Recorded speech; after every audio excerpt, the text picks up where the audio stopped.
Hello, and welcome to episode 2 of our monthly blog series on the digital fluency topics featured in our Houston-based Finding Alternative Futures Phase 2 project. This project examines digital readiness and easily available technologies that can help move the Houston and Texas museum community forward. This month, our Houston cohort is working with FAF2 fellow Deborah Howes of Howes Studio Inc., where they're exploring the importance of online public programming and the considerations needed to make them successful. This post is intended to kick off some discussions of the opportunities and pitfalls in our digital community. So please engage with us in our platforms after we release this post. I am joined today by our esteemed museum scholar in residence, Ed Rodley from the Experience Alchemist. Welcome, Ed. Hello, Alex and everybody. Good to be here again. Great, yeah. So Ed has written up a blog post for us this morning, or not for this month, and so let's talk a little bit about that. But before we get started with of what you're highlighting in that post, I want to talk about the courses that the Houston cohort is going through. So we are using Google Classroom that Deb has created, and this topic is increasingly important across the museum community: online public programming, and so when we started looking at areas to focus on, we started looking at the idea of virtual visitors, right? So, virtual visitors are here to stay. Designing desirable online learning experiences and supporting them effectively through digital means is now a core program need. It used to be a nice to have, now it's a need to have, especially now with this Delta variant causing us disruptions. Within this course, we have 3 different competencies we're focused on. One is understanding the whys and hows of online content experiences. 2 is expanding reach beyond the museum's website and social feeds. And 3rd is serving a K through 18 education audience content and serving their content and communication needs. So really, this month we're working with education departments, interpretation, and those that are working with marketing. So now let's get back to the post, Ed's post for this month. And some of the things that you highlight in here, let's have a quick talk about. So you mentioned that the changing nature of museum work. Can you highlight that a little bit? Oh yeah.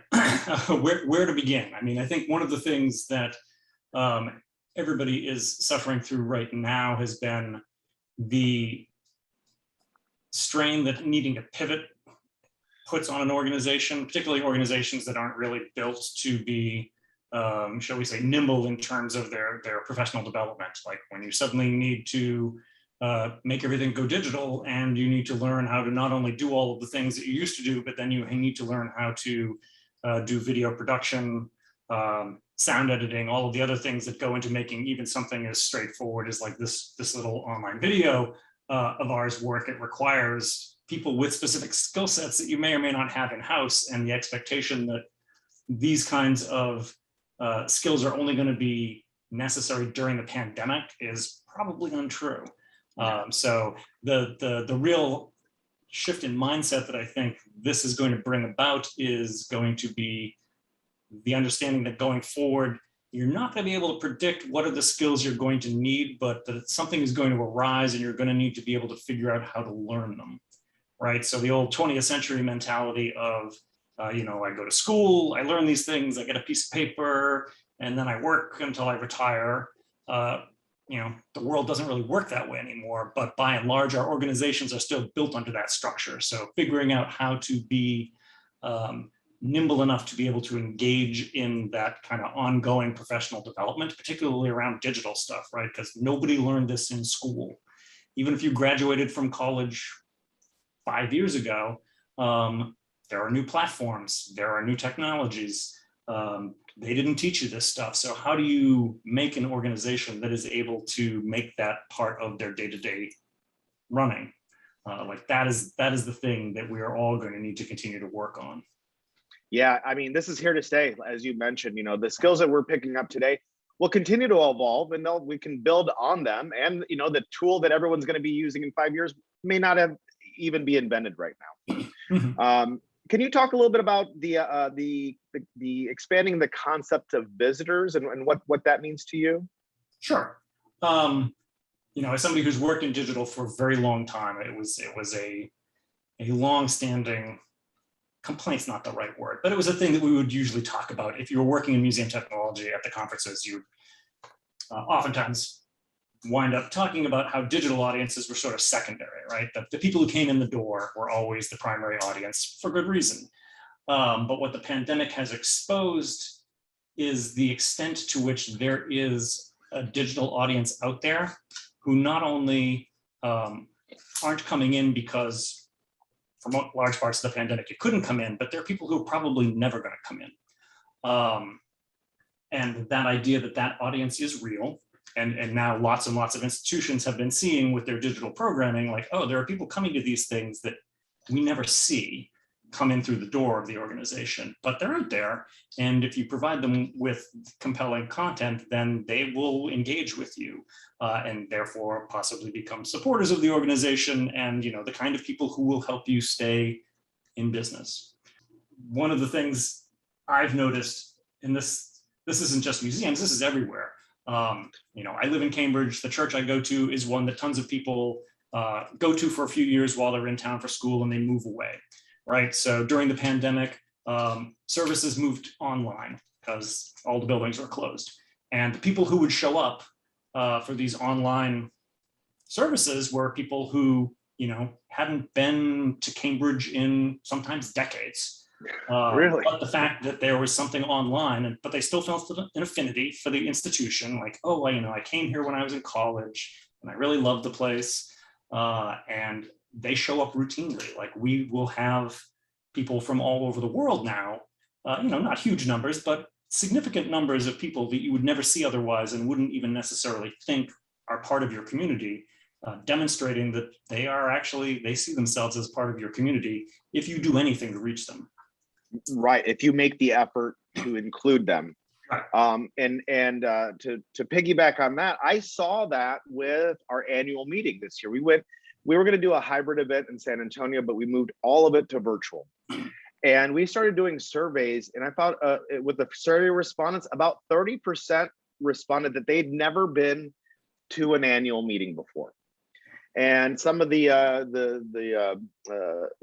feedback was that, hey, I work in Dallas, and April is the busiest time of month for me, and I'm a staff of one. Mm-hmm. But I actually was able to log in and watch some presentations and actually join in on some discussions.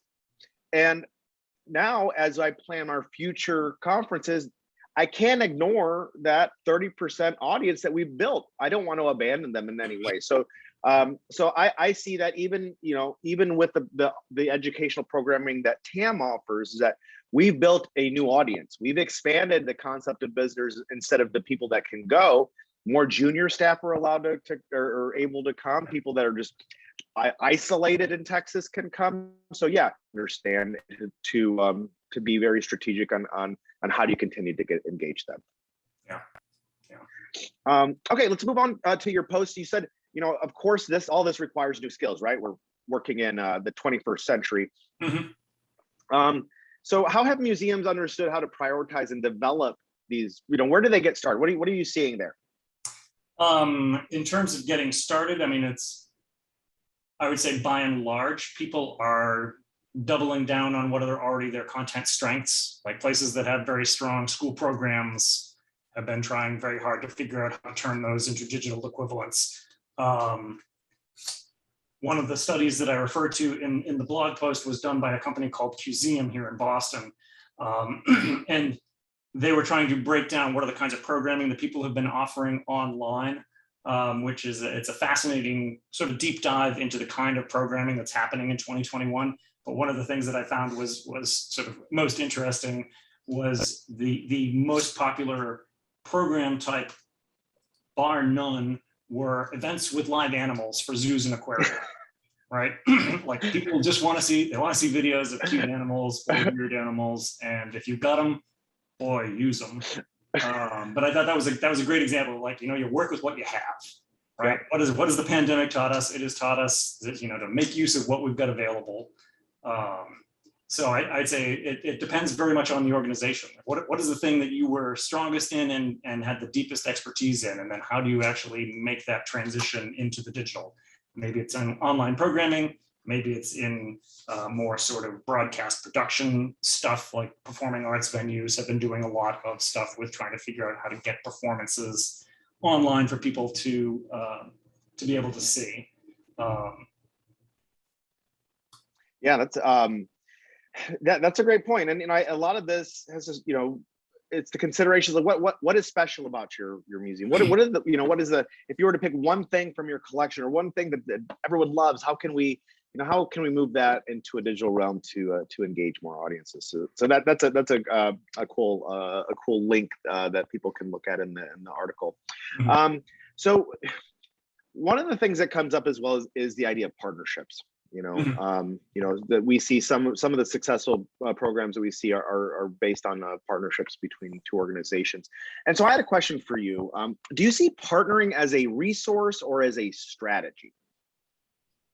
Interesting question. I would say my first answer, the snarky one, would be yes. And I guess the second answer would be, I think that all depends on how you are thinking about partnerships. And what I mean by that is there are a couple of different ways to approach why would you work with somebody else, right? So a classic motivation for partnering is oftentimes the partner organization has some kind of access to an audience that you don't have, right? So in that case, they function almost like a resource. That they understand how to do the thing that you are trying to do. So working with them is a shortcut to getting access to that audience. And then I would say the other large motivation for people engaging in partnerships is you have a partner that has some capacity that you don't have. Like if you think of Google Arts and Culture is a great example, right? So tons of institutions have been working with Google for the past decade because Google does tons of digitization, and if you've never actually gotten into trying to get objects in a digital format where you can serve them online, then working with Google is a great way to understand what the process is and to actually live through the process. So it's almost like professional development for your staff by going through one of these partnerships, because you have to learn all of the steps of what does it take to go from here's my box full of stuff to here's all of my stuff out on the web, where people can look at it, and now I can look at stats and try to understand what people are doing with it. So I think it's both. It depends on how you actually go into thinking about the partnership. Yeah, and that's a good point. And closer to home, we have the University of North Texas Portal to Texas History, which provides grants for museums to digitize parts of their collection. So those are good partnerships to think about and see how it relates to your digital strategy, because what you're doing is you're getting that content. Okay, so one more question before we wrap up the teaser for the blog post, and then we'll get into a couple resources. And this is focused on audiences. Which audiences do you see museums prioritizing, and why? The short answer would be school audiences. From what I'm seeing thus far. I mean, the answers I think are obvious. We were talking about this earlier. There are very few audiences where you can rely on them to show up with busloads of people, right? School group visitation for so many museums has been in the past such a reliable audience segment, and having that completely fall apart this year in the pandemic, I think has thrown a lot of places into a real tizzy, and figuring out how to try to work with school audiences, knowing that you don't know when they're coming back, because the pandemic continues to unfold in unpredictable ways. So being able to try to meet them digitally with the products that you have, when in past times, a lot of those offerings don't translate well digitally, like a docent tour. How do you reconstruct that kind of experience and serve it online? So places like Museums for Digital Learning is one example of a bunch of institutions that are getting together to try to figure out how to produce content for school audiences. And there are lots of different initiatives out there that are getting off the ground. But I think that is one thing nationally you're seeing tons of organizations trying to wrestle with. Like, what do we do to stay alive in the face of our school audiences? And figuring out the best way to do that is going to be a challenge. Yeah, and especially now with this Delta variant, because we find the most vulnerable folks are, under 15. Right. And so, yeah, this has been an area that TAM has been working on. Actually, Deb House worked with us in June on a virtual program camp to help museum educators engage with that community. So yeah, schools are super important. Okay, let's wrap up today. You include a few resources that I want to highlight, and just give us a little idea of who they are and why they're important. So first one, Culture Track. Okay, so I list 3 different resources for people who are interested in trying to get a grip on what do we know about what kinds of digital content museums are both producing and what people in the United States are looking for to consume. So Culture Track is a study that's over 20 years old now. I think it's 2021. I think they started in 2001, which is started by an organization called LaPlaca Cohen, which does digital and strategic forecasting for the cultural sector. And what Culture Track tries to do is give you a picture of what's happening broadly in the US cultural sector. So what are organizations, where are they at? And more importantly, what are Americans doing in terms of consuming culture? Where do they go? Where don't they go? Breaking that down by demographic segments. So if you're interested in, what kind of programming is more likely to appeal to a Native American audience as opposed to a Hispanic audience, as opposed to a Caucasian audience or African American audience, you can drill in to their data sets pretty deeply. And the nice thing about them is that they can give you the biggest picture, like what's going on nationally. And they've been running these studies every few years, so the data is actually pretty fresh, right? One of the problems with the pandemic is, since it is only a couple of years old, there's not a lot of data out there that is actually pandemic specific data. But Culture Track is one of those places that has that. So I definitely recommend taking a look at them. Okay, great. The next one is, and I think many of our members will be familiar with the American Alliance of Museums Center for the Future of Museums with Elizabeth Merritt. But give us a little bit of for those that aren't familiar, why are they important? So one of the things that I particularly appreciate about AAM's Center for the Future of Museums is that the focus of the whole initiative is basically future forecasting, what's going to happen. Right, and particularly in years like this year, where everybody is so fixated on what's going on right now, and maybe what's going to happen tomorrow, if they're being sort of forward thinking. Beth Merritt, who's the director of CFM, she's thinking 20 years out, 50 years out, and doing that kind of trend forecasting, which is a thing that is in very short supply in the sector. Like, what are the things that we should be looking for 2 years down the road, 3 years down the road, 5 years down the road? The kind of stuff that the New Media Consortium used to do with their Horizon report back in the day, right, Alex? Yeah, that we used to do. So Ed, just for the audience, Ed and I were involved in forecasting and looking at these future trends, 2 to 4 to 5 years out. But we're lucky to still have the Center for the Future of Museums kind of giving us a North Star. Right. So what Beth will do is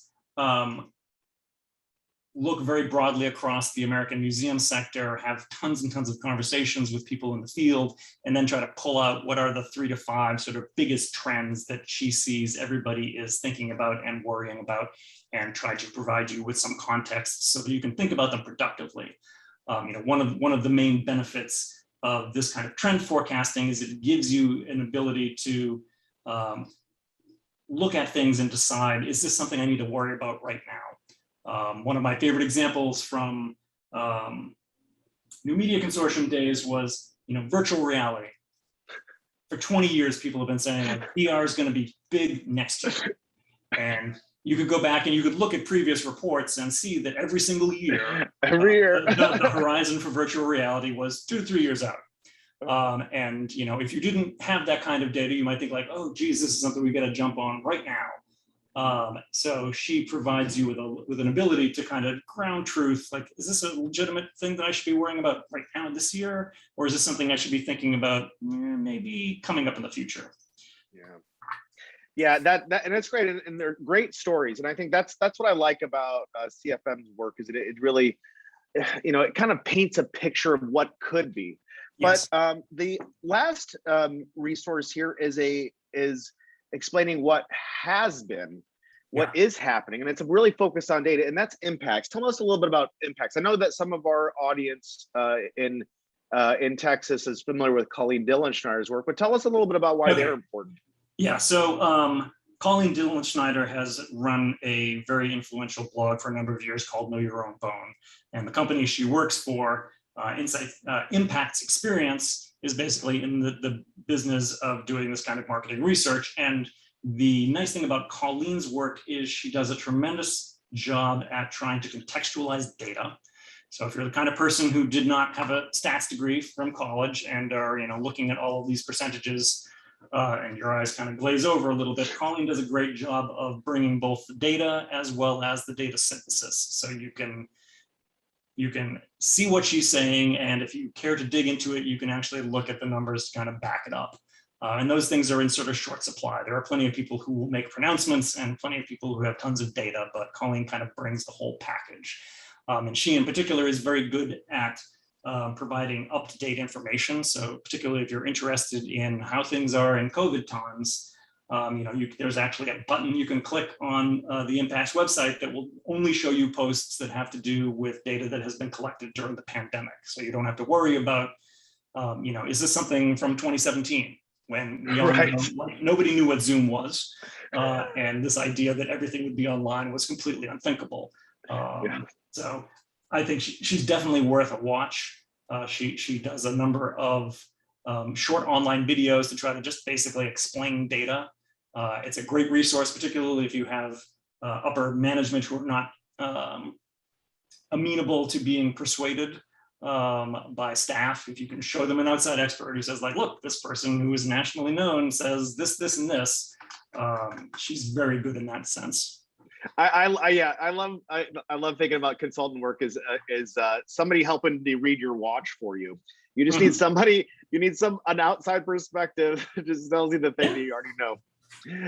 Okay, well, thank you, Ed, for helping us give us a little bit of a teaser on this blog post. We can dig into some of these links, but thank you for your time, and I'll wrap it up here with what's coming up next. Okay. So, Ed, you are working on our next blog post, which is focused on operational capacity and continuity. And that's really for your operations staff, your leaders, your content producers at the museum. So you'll see as these posts, they're really focusing on different parts of the museum staffing. But with operational capacity and continuity, the module will focus on what is really required to transitions towards increasingly digital enabled operations writ large. Establishing new priorities and policies for business continuity are at the core of that work. So we're going to look forward to that post. But until then, we want you to engage with us in our platforms as we publish this post and be able to link it in our channels. Thank you, Ed, for your time today and giving us a little insight into what people are going to expect in this post. Yeah. And please engage with us over the next month. Yeah, don't be shy.